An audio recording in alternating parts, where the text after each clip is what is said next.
Welcome to the stream. Hey everybody, welcome to TNT Tabletop. I just realized that I accidentally put this over the Halloween stuff. Gotta fix that. Anyway, welcome to TNT Tabletop, everybody. I'm your host, Tony. On the stream, we typically play Shadows of Brimstone. Sometimes we'll play something different or do some model painting. Um, uh, I've kind of set up a whole new setup for the stream. It's kind of the same as Sunday, but I kind of moved things around and still actually in the process of trying to fix that and make it better. I really like it. It's working out perfectly. I have more table space now than I did back when I was over at the other table. Um, just at this point, like, I don't know, I'm just like, I guess I'm just kind of like cherry picking or something over over little tiny bits and pieces that I kind of want to fix. But there's still a lot of things also in the stream itself that I still need to make some additions to, or better yet, debug. Um, but anyway, welcome to the stream. Last time we played, let me go ahead and pull up where we were. So the last time we played on the stream, we fought. Oh god, yeah, we fought another group of Hellbats. A group of 6 of them again. Oh no, 9 of them. Hold on, I got them right here. 9. We took on 9 Hellbats, and luckily they weren't upgraded or anything. But we walked in there, got attacked by them, and that was pretty much the end of that round. And then I think we did the loot and all, and then we just needed to move on to the next adventure. Not next adventure. Move on to the next. Hold back the darkness.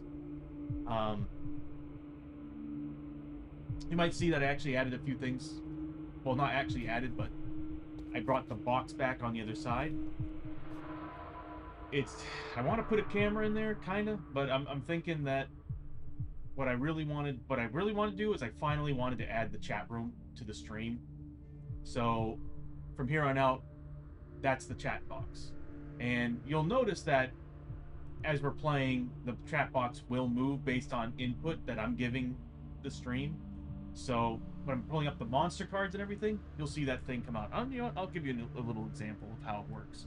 So, you know, per usual, we take on a monster. We have a monster in there, and let's say we want to pop up the card. We pop up the card.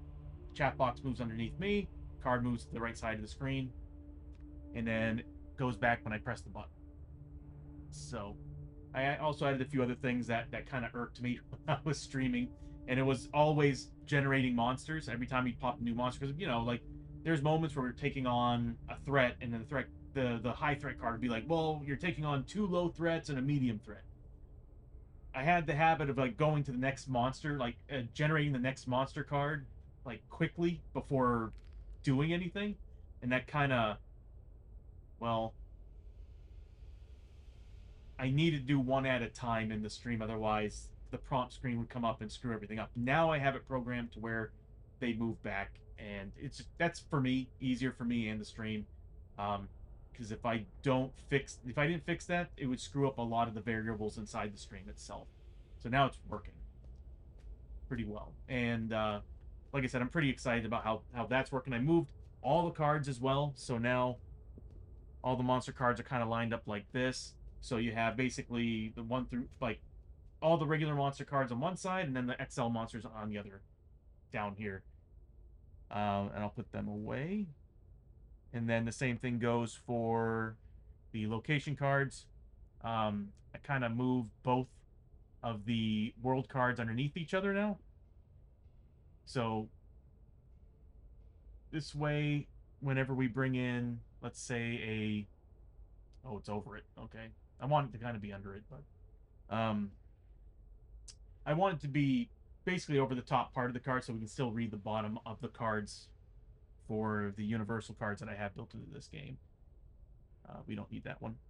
But now on the other side, just like the monster cards, I have them lined up differently, and I kind of like this setup better. And the reason why I like this setup better is because when they were off to the side, I would rarely notice them. I'd have to keep reminding myself there's cards there. Well, now they're sitting right above the player plate, so it's like I'm always looking at those, and I'm like, oh, we got monster cards. Janice, how you doing? Hi, you still feeling? Are you feeling any better today? I hope you are. Yeah, so I kind of added them to just above the player plates and next to the initiative bar. This way, I can visually see them now, and they're there, and I won't have to be worried about forgetting them anymore. So that's how that's working. I'm feeling a lot better, but still sick. Oh, I'm sorry, but at least you're feeling a lot better. Nothing's worse than being sick, and don't get me wrong. Like it's nice to have PTO, but at the same time, I don't know. Like I can't do more than one PTO because it just I've always I don't know. I just feel weird about it. It's like I need to go to work. It's like being an addict to your job. Never played this game before. What are the rules? Oh, Janice. Okay, yeah. This is Shadows of Brimstone. This is basically what I'll do is I'll give you like a little rundown of like just what the theme is. It's all over the place, to be honest with you. It is a huge game. I have like multiple cabinets full of models for this. Um, but what it is it's basically the Old West, um, feudal Japan, and Norse mythology, and conquistadors taking on a whole bunch of different types of monsters like Lovecraftian horror, Japanese mythology, Norse mythology, and then like if you're into like some of the classic like sci-fi films like Mad Max and Event Horizon, they have locations that are similar to those. So they have a post-apocalyptic world you can go to. So what happens is that you're going through these adventures and you run into these portals that bring you to other dimensions or other worlds or locations. So, for example, right now I'm in the Forbidden Fortress, which is the feudal Japan expansion of this game. Uh, I tried going to work today, but I had to take off at noon because I'm still so tired. Yeah, no, if you don't have the energy for it, it's really it's almost as a I don't know I don't know how to put it, but whenever I used to go to work sick, like one, it's not good for your coworkers. Per usual, you don't want to give anything off to anybody. But another thing too is I felt like it was very beyond exhausting going to work still slightly sick. Um, Similar to Arkham Horror, but I'd say it's more along the lines of was it Gloomhaven? So there's you actually level these characters up. Like there's 27 different classes right now, and they're adding I think another 13 or 15 somewhere around there. The new Kickstarter just finished, and there's like I think 13 or 15 more character classes that they're adding to the game. But what happens is that as you're progressing, as you see at the bottom of the screen, if I can point at it right here, those are player plates. And you know what? I don't know why I'm using my fingers. I have this bad boy that Tom keeps giving me. So down here we have these player plates, and these player plates represent basically um, your health, sanity, corruption. I'll point at from here. It's kind of hard to do. The camera's at a weird angle. So you got health, sanity, and corruption. And as you're going through these worlds, you're seeing terrible things. So they're kind of contributing to your madness. But you're also being corrupted by things, so that's contributing to you potentially getting a mutation or something. Um, and on top of all that, you're also generating money. You're generating what they call darkstone, and you're also darkstone is like kind of like it's a material that you can use to like upgrade your gear, so you can like make certain weapons better. 10-10 on the pointer stick. Yeah, yeah. My buddy Tom, when we were going to stream at his place, he had two of these. He's like, "Look what I found. We can use these," and I'm like, "That is awesome." He used it last stream, and sometimes I'll use it here, but I keep forgetting, and I sometimes just start pointing things out.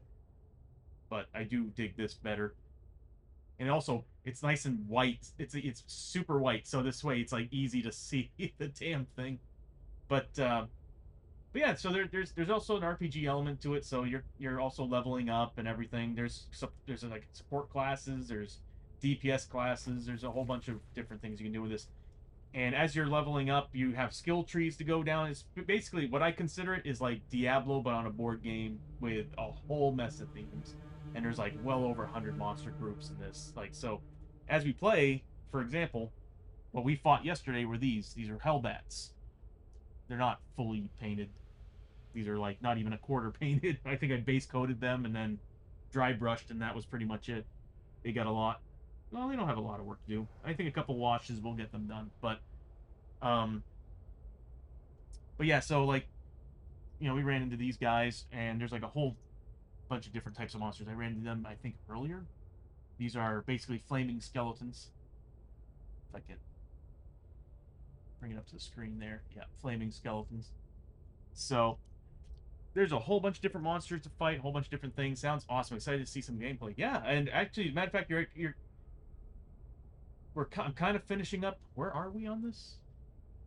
Oh, you know what? I need to pull up the old stream. I think what happened is it took all my coins and put them away. If I remember correctly, we had one clue.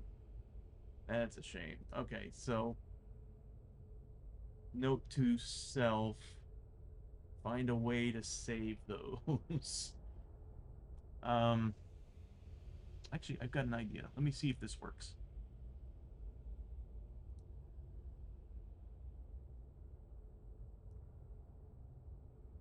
I wonder.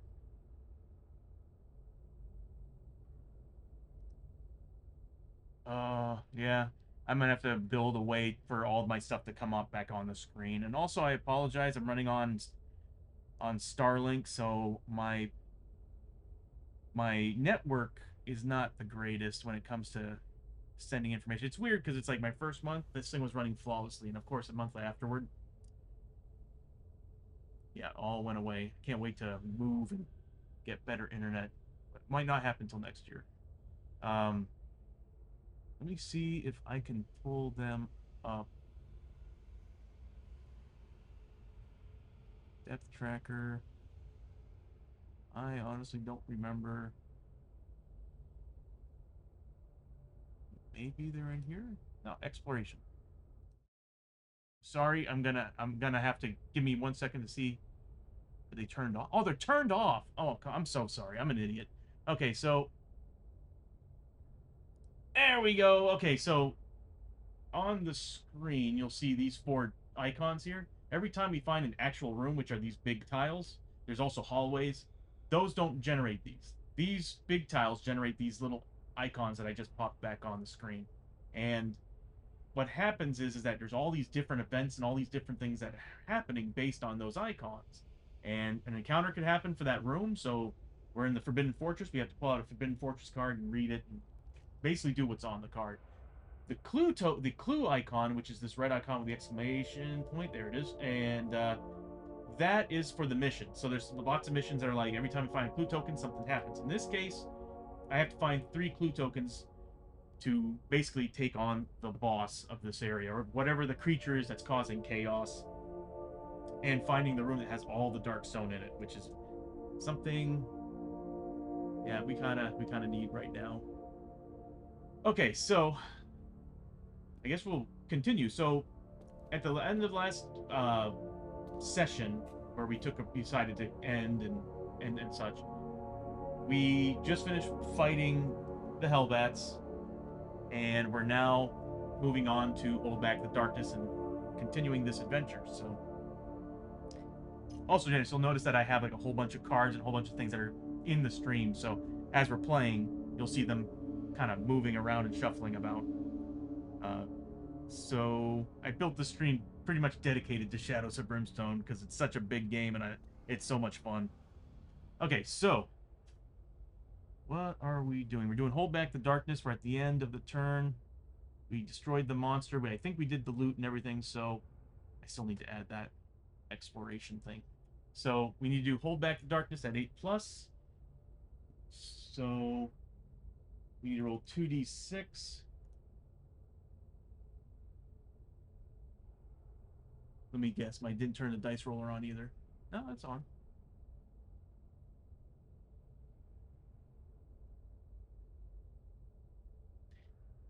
I think I need to reset my dice roller. I think it's that time of the month where they require me to do this.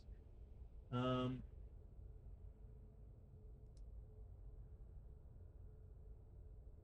okay.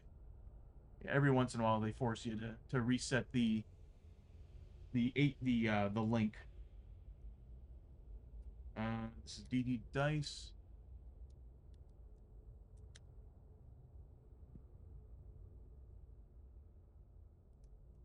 Okay.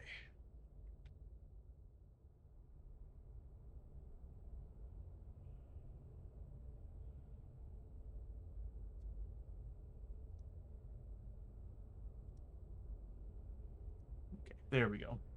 And we patch that through to the URL link. And we should be good to go. Okay.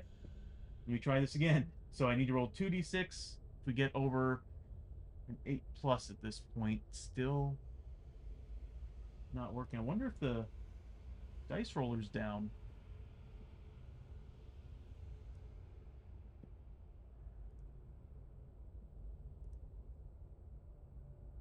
We might have to resort to, and I had the hunch this was going to happen one day. We might have to. No. Let's try it again. There we go. Okay, so we need to roll 2d6, and we need to get over because we're in the second phase of the track. We are? Dang, dude. I don't remember going that deep into this dungeon. 1, 2, 3, 4. We should only be 4 rooms in. I don't know how that happened.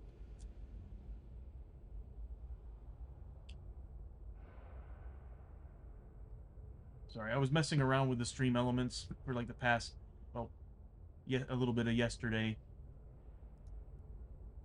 But I guess we'll just continue with where we're at. So, although we should only be 4 rooms in. Okay.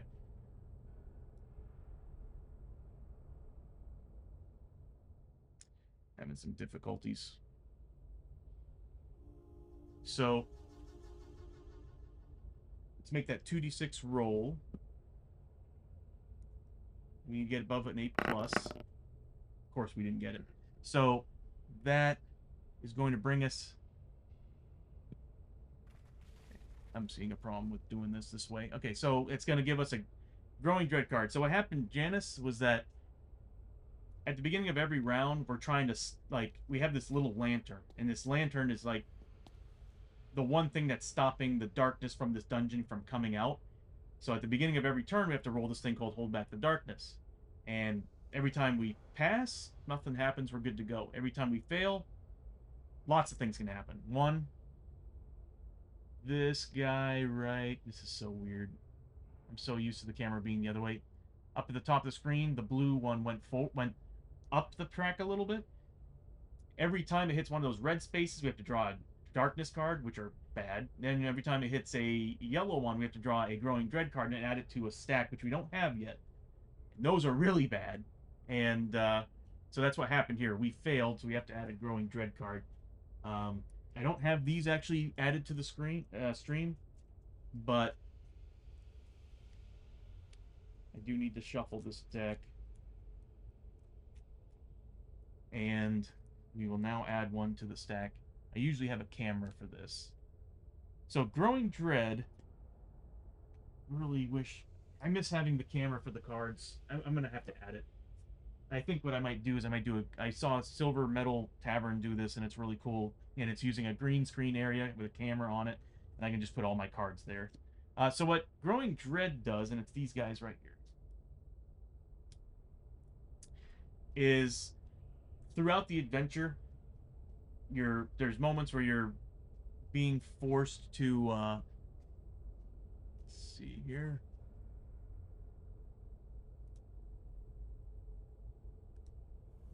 You're being forced to add these cards to the basically to a stack. And the more of them there are, the worse it's going to get. And what happens is at the very end, when you finally get that final clue token, or you finish the whatever the objective is for the mission, before whatever the final boss fight is, that stack, you have to flip it over and go and complete everything that is on every card. And I actually had, I think it was 2 weeks ago, I had my entire party just wiped because of those cards. I couldn't cancel them. We do have ways to cancel them, and it's basically getting grit. And you're familiar with D&D. They're basically like fate points. You can use them to like re-roll dice rolls and a whole bunch of different things. Um, yeah, very much yikes. But yeah, so like you can use them for re-rolling dice rolls, a whole bunch of different things. There's even characters that have special abilities that if you spend a grit, you get to do this, you get to do that, a whole bunch of stuff. But when we get to that point of the game where we have to flip these over, I'm sorry, I should be using this. Every time we get to that point of the game where we have to flip these over, everybody has to spend one, has to be able to spend one grit to get rid of one of those cards. So, as you can see, most characters have a maximum of 3 right now. Starting characters usually start with 2 max grit. But that's growing grit. Darkness cards, I'll put that over here. I really miss having the camera. Darkness cards are similar, but they're kind of like, they either just affect you in that moment or they're ongoing. So they come out and they could make certain monster types deal more damage, have more combat, do a whole bunch of things. I didn't?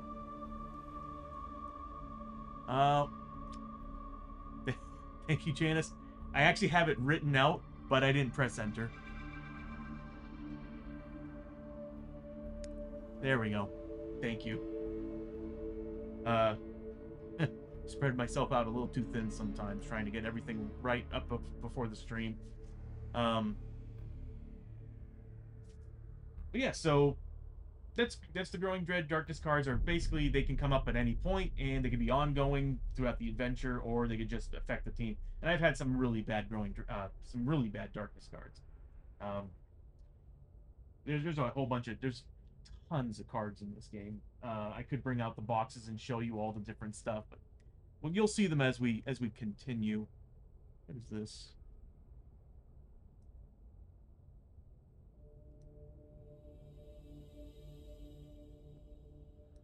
Oh, luckily I have the chat on the screen now, so I can actually read it. Kind of grateful I put that there. I missed the camera in that box, but I can now look straight at the stream and see that, and it makes it a lot easier.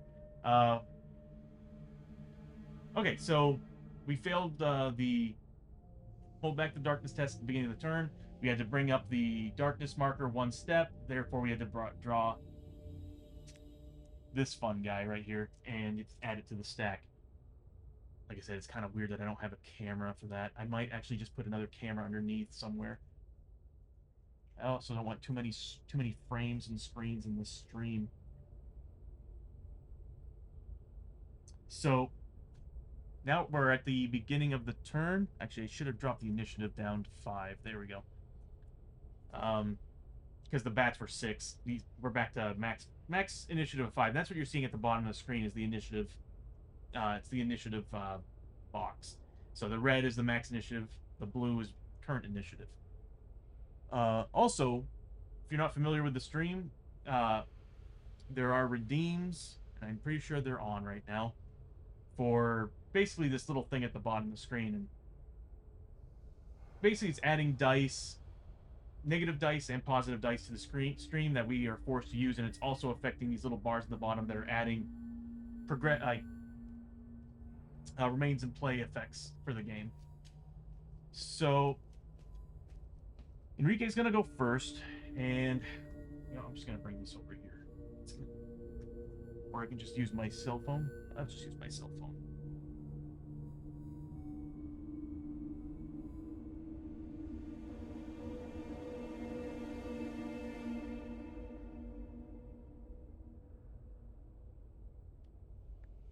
That's going to be difficult, so I guess I'll just bring this back up front. There we go. So, Enrique first, at the beginning of everybody's turn. Normal rules are you have to roll your die to see how many spaces you get to move. I hate that rule. I follow the advanced rule in the back that is everybody gets a 4. It's just instead of rolling for your movement, you're rolling for your grit now. And what they did was in the game was that you rolled a d6, and again, you used that for your movement. If you rolled 6, fantastic, you got 6 spaces. If you rolled a 1, you're moving 1 per turn. That sucks. Uh, but they kind of made up for it by saying you got a grit, and a grit is used to re-roll, add to your movement, stuff like that. But again, there's an advanced rule that's you always get a 4, but now you're rolling for your grit instead of rolling for movement. So at the beginning of Enrique's turn, he's going to roll for his grit. He needs a 5 plus. He gets it. So he's going to get himself. Good, we need it to get rid of that growing dread card. So he gets 1 grit. And as you see at the bottom of the screen, he made that change. And he's going to, for his action, well, his movement, he's going to move up. This is the only, right here is the only doorway, because these are closed off as end caps. So we're going to move this way. 1, 2, 3, 4. Enrique's got a 5 movement, because I think he's got boots or something that's giving him that. And he's going to search through that room, or look through that doorway.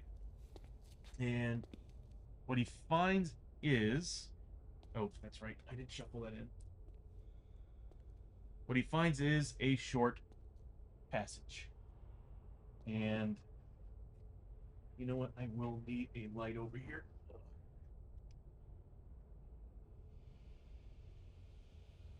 That is part of which expansion? I think it's Forest of the Dead.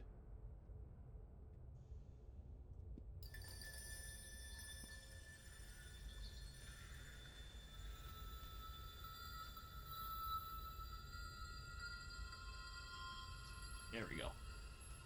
So it's one of these small passages. I might just zoom the camera out a tad. I do like having it zoomed in, but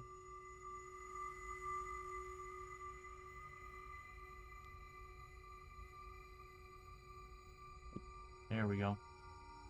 So Enrique moved up, found himself a short passage. Doesn't generate a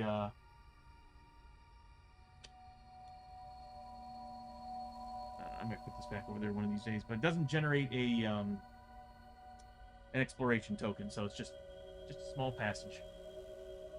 Next is going to be yeah, my internet's turning into trash.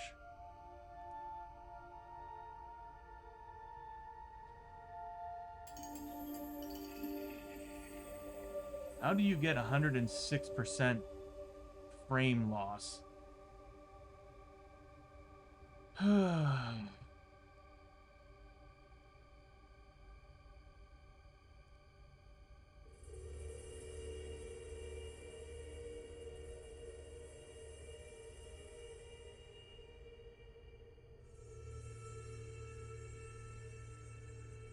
Yep.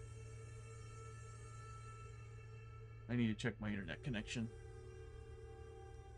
It is running extremely poorly.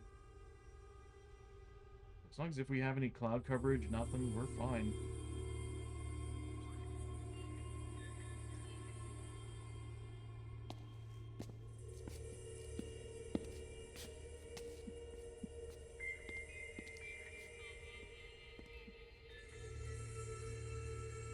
Again, everybody, I apologize. I am running on really bad internet today.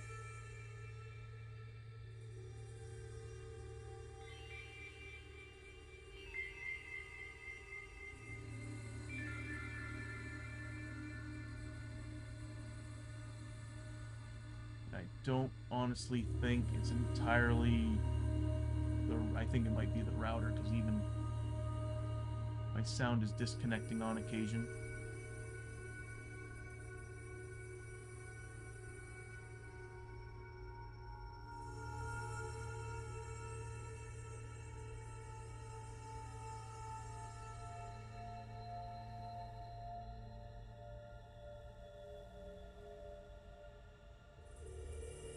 I'm wondering if that's what the problem is.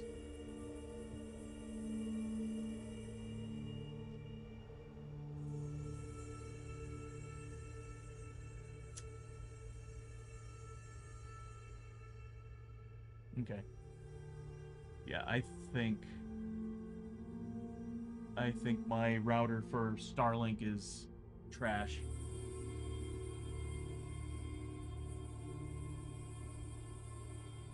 I think that's what's causing all the problems.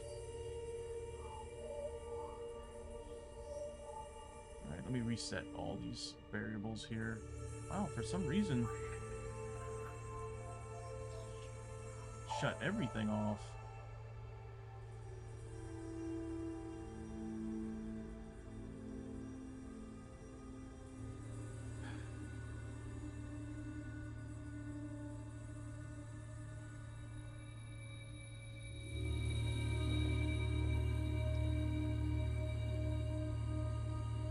In 1 second, I might need to reset everything.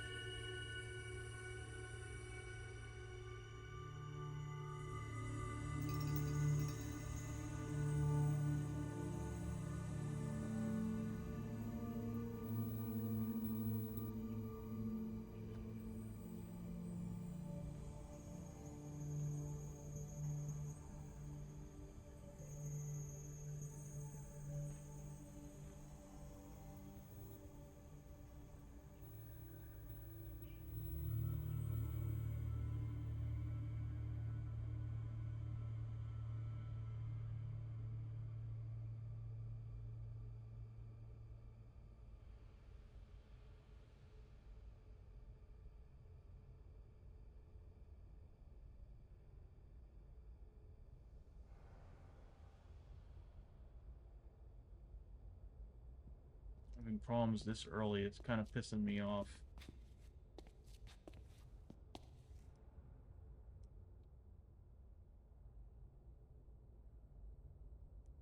Also, for some reason, everything on my screen shrunk. I don't know what happened.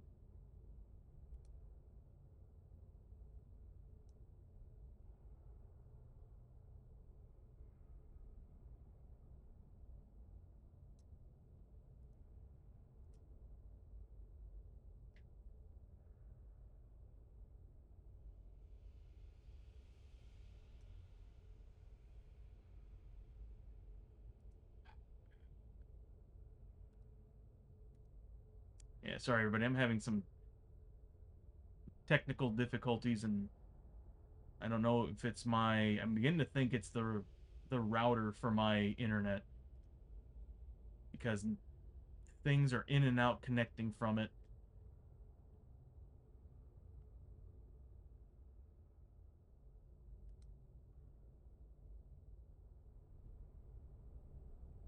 And I'm noticing every once in a while I'm dropping my frames. I'm at a 31% loss right now. Earlier I went to a 106. I don't know how that is even possible.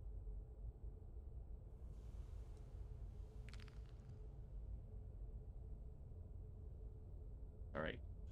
I'm going to be right back. I'm going to reset my modem.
Okay.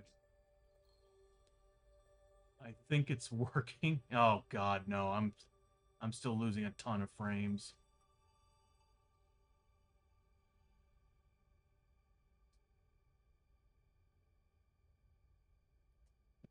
I'm actually losing more than I was earlier.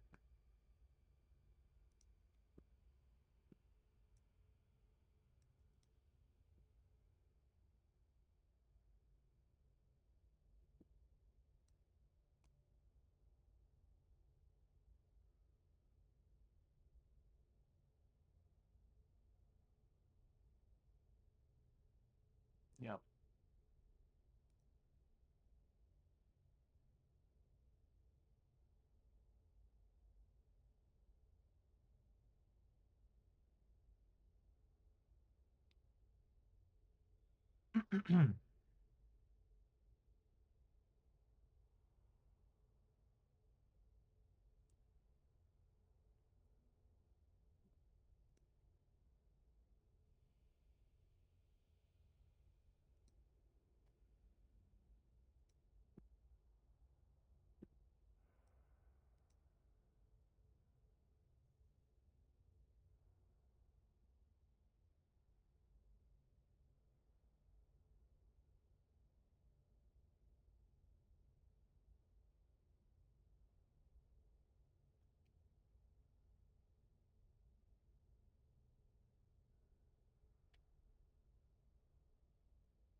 I hate Starlink.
Yeah, I'm still at a high packet loss here. I mean, everything's working. I'm just, I don't find 41% acceptable.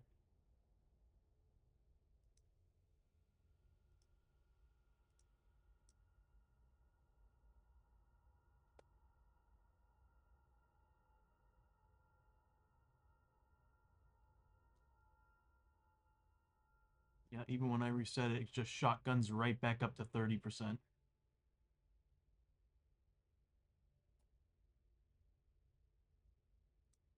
I need a new ISP. This just isn't going to work out. Well, it's coming back down, but we'll see how long that lasts. Okay, I apologize, everybody. I have really crappy internet. Uh, that's what happens when you're living out in a place like this, and everybody else here has the same internet connection.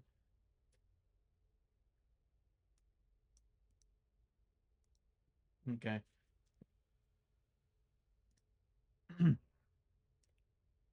Yeah, because even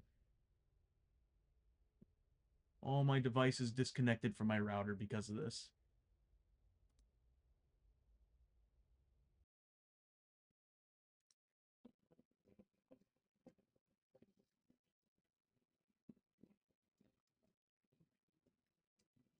There we go.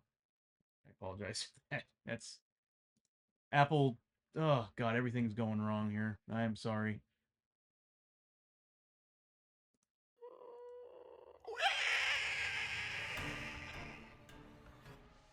It's a little bit loud. Okay. Yay, I'm back. Yeah. I'm sorry, Janice. Like, I'm having some problems with my, um, and it's not even showing up on the chat screen anymore. Yeah, I'm having problems with I have Starlink, and I live in an area where everybody here has Starlink, so of course they're trying to disperse all that to everyone here. And the park next door is filled to the brim with people, so I'm at Starlink's mercy of getting a decent speed, and my on top of that, my hardware is showing signs of wear. Um, it's a shame it's not showing up in the chat room all of a sudden. Type something out and see if that works. Nope. Huh. I wonder if turning it on and off would help. Probably not.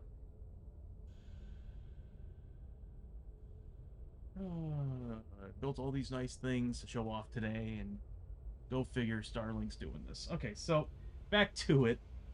I guess I'm gonna have to use this chat window, and I'll just turn this guy off since it's not working. That would be this one. Yep. Okay. I might just set it back to the second camera if this is gonna keep up. So,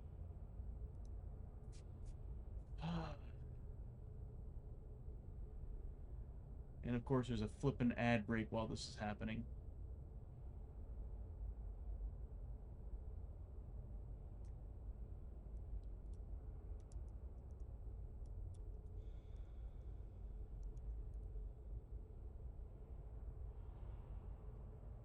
Okay, welcome back from the ad break, even though it's just been chaos with things working. I don't know if you heard me, Janice. I'm on Starlink, and I'm competing with everybody else in the area right now on connection. I'm thinking I might switch over to 5G. So, because it's just go figure. First month it works beautifully, and then after that, trash. Because once you're out of that point of returning your product, they start dropping your internet. Because I was running at 250 plus when I first got this thing. So we got Enrique, who moved up, searched the next room, just found a passageway. Packet loss is still pretty high, but uh, now that his turn is over, we're gonna move on to the next person in line, which nothing's working. There we go. Next in line is gonna be Montana, who's right here. She's gonna move up. She's gonna move up her. Well, actually, first she needs to roll for her grit. Explains why the dice roller has been having some issues. So she doesn't get her grit back. She needs a 6. And she's gonna move up 1, 2, 3, 4. You know what? If I got her character card, that would help me out here. Pretty sure we got rid of the mutations. We did. So she still has her 5 movement. So she's moving up 5 spaces, right up with Enrique. And God, it just drives me crazy how much I'm losing. And next we're gonna move on to actually she still has an action, so she's going to scavenge. So at the end of someone's activation, well, not end of activation, but during their action, they can choose to attack, which of course we're not in combat right now, or they can do what's called scavenge. And what scavenge does is it allows you to search the room to see if there's anything in there, and that's what Montana's gonna do. This is our good way of finding loot, experience, money, darkstone, a whole bunch of stuff. So I'm gonna have her roll 3d6, and on 6s she finds stuff. She does not. So that's the end of Montana's turn. So we're gonna move on to Isamu and Murphy. I'm gonna start off per usual with Isamu, and he's gonna roll for his grit. I'm so used to this being on the right side. He doesn't get it, but he's gonna move up. Should have a solid movement. Yep, he's got a 7. So I'm gonna move him up.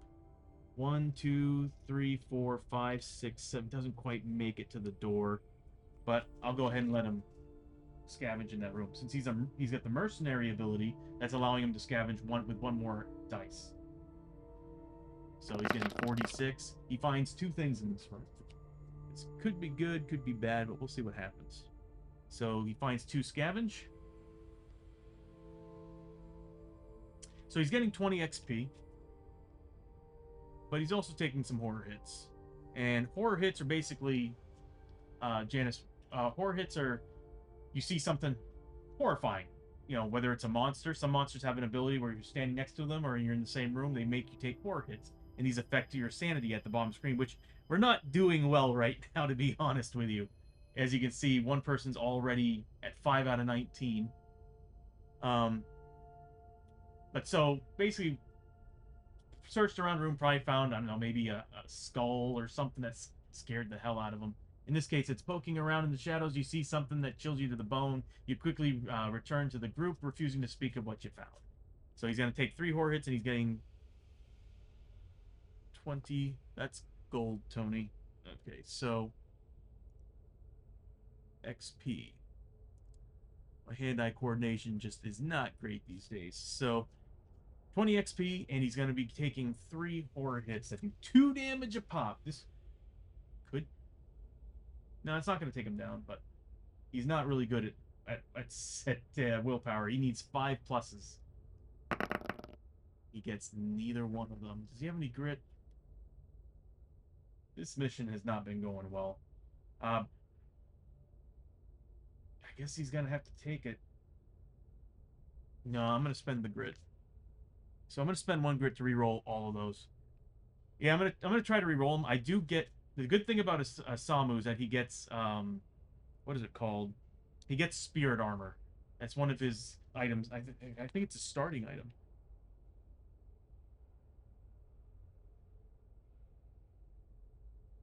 Yeah, it's a level up ability. He's got Stern Glare, so he has spirit armor. What it is that for every point of sanity damage he takes, he gets to roll on those, and he gets 6 plus? Nope, 5 plus. So he gets a chance to avoid them. But I'm gonna spend a grit to re-roll some of those dice. So I hate doing this because we need grit, but there we go. And I'm going to re-roll all 3 of those. So he avoids one of them, so it's 4 damage. So I still get my spirit armor against each and one of those damages. So I get 5 pluses. Doesn't make any one of them. So I'm kind of glad I used the grit because we're not doing well on sanity right now. So he's going to take 4 points of sanity damage, which makes him bloodied in the brain. As you can see at the bottom of the screen, it's now glowing. I think I might actually move those around. Give me a second here. I want them to pop a little bit more, so I'm going to put player 3 and 4 above them. So this way, there we go. You actually see a little bit more of the animation. So, dang, that sucks. So we'll put those away, and that's going to be his turn. As you can see, scavenging isn't always the best thing to do. In my case, it usually isn't. Next, we've got Murphy. Roll his... Oh, he gets a grit back. He's at max grit, so it's useless. He's going to... You know what he's going to do? He's going to spend that to give himself movement points. So he would have spent 1 to give himself additional 4 movement points, and he's getting his grit back. So he's going to move up 1, 2, 3, 4, 5, 6, 7. And he's going to look into that room. I want to get us out of this dungeon as fast as possible. And this would be better if it was on that side. He finds a castle wall. And it's in the Forbidden Fortress expansion. Well, Forbidden Fortress game.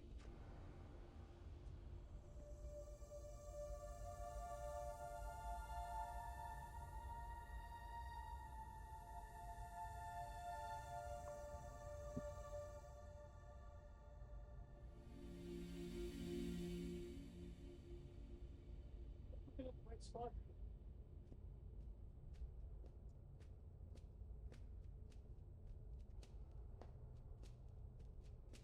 I am missing tiles.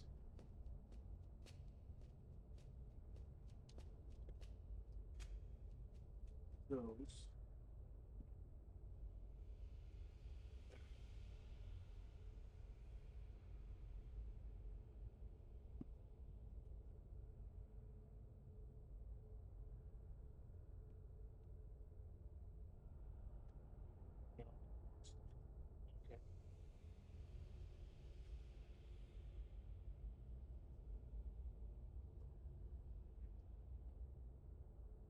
Here we go.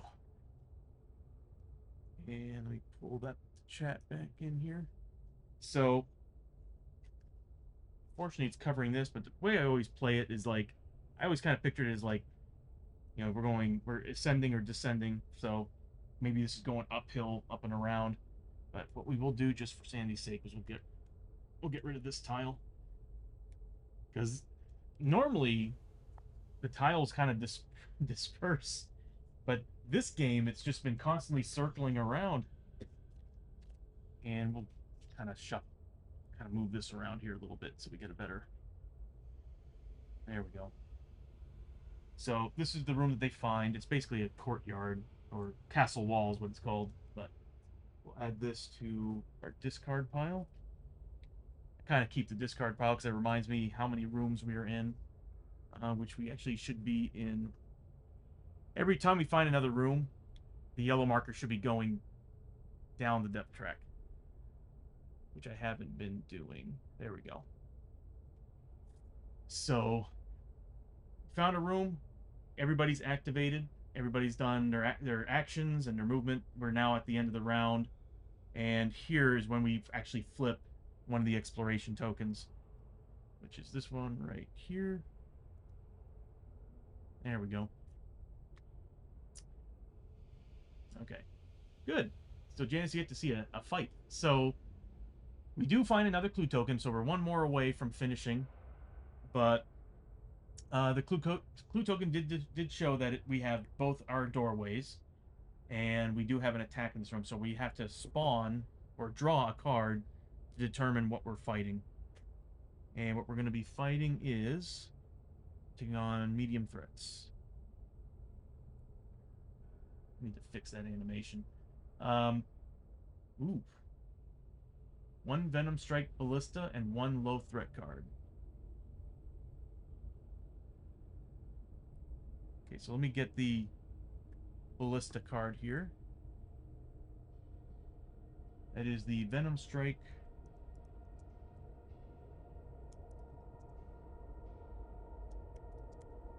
Ballista.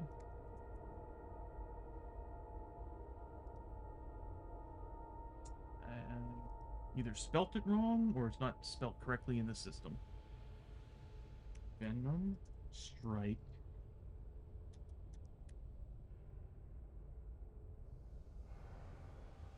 Am I reading that right?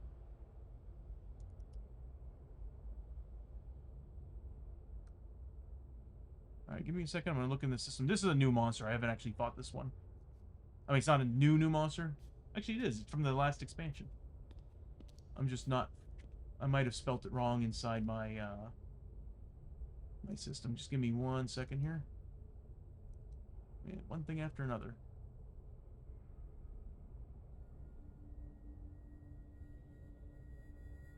I sure did. I didn't put a space between Venom and Strike. There we go. Okay. So, there's supposed to be a better animation for this to come in, but... So we're taking on a Venom Strike Ballista. We'll read that card here in a second. And then we'll pull up another monster card. And it's going to be low threat? Yeah, low threat card. Oh.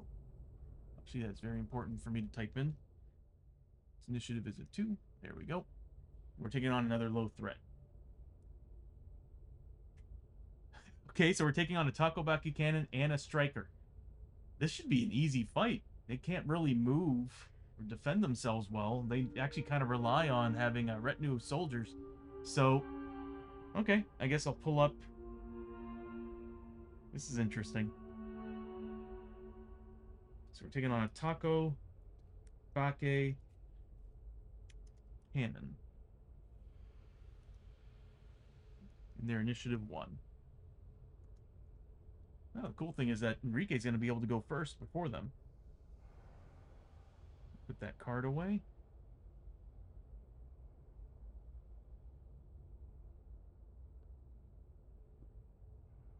Yeah, we'll have to go over the Venom Strike, see what they're all about. Okay, so Let me go get their models. I'll be right back. And we'll... There was nothing else on that card? Yeah, that's it. Just an attack. So we'll start the attack when I get back.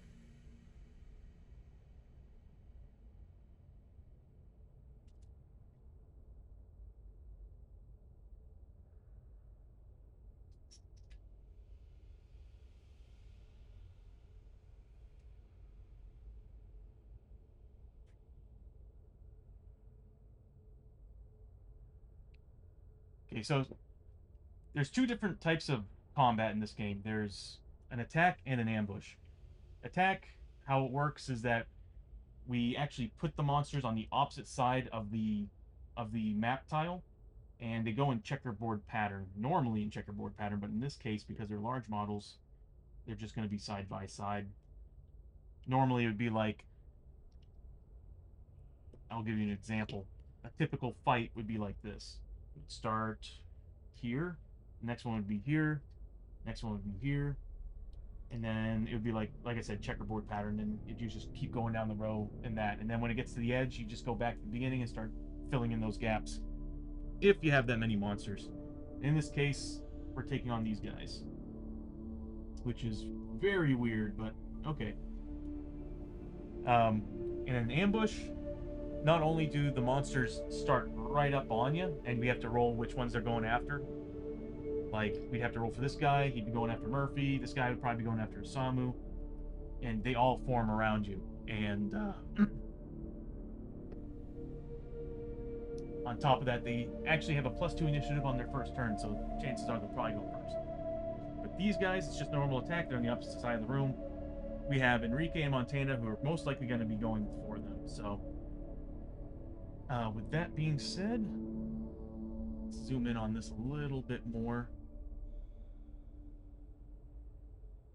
There we go. Get some of the detail on those models.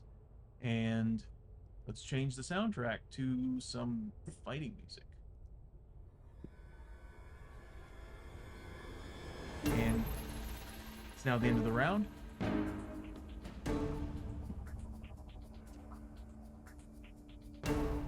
And per usual, hold back the darkness. So Murphy's one with the lantern. He's looking that sucker up, and he's trying to stop everything from coming out.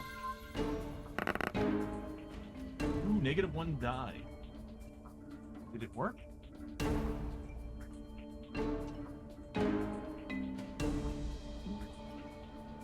gonna be honest with you. I think there's a good chance I might have to restart OBS. Because I think that all that stuff happening with my internet is screwing with OBS and things aren't showing up from Twitch. I think that's what's happening. Because I should be seeing animations and a whole bunch of stuff. If y'all don't mind, I'm going to restart OBS. Because I think that's exactly what happened. Because that's probably why my chat's not showing up.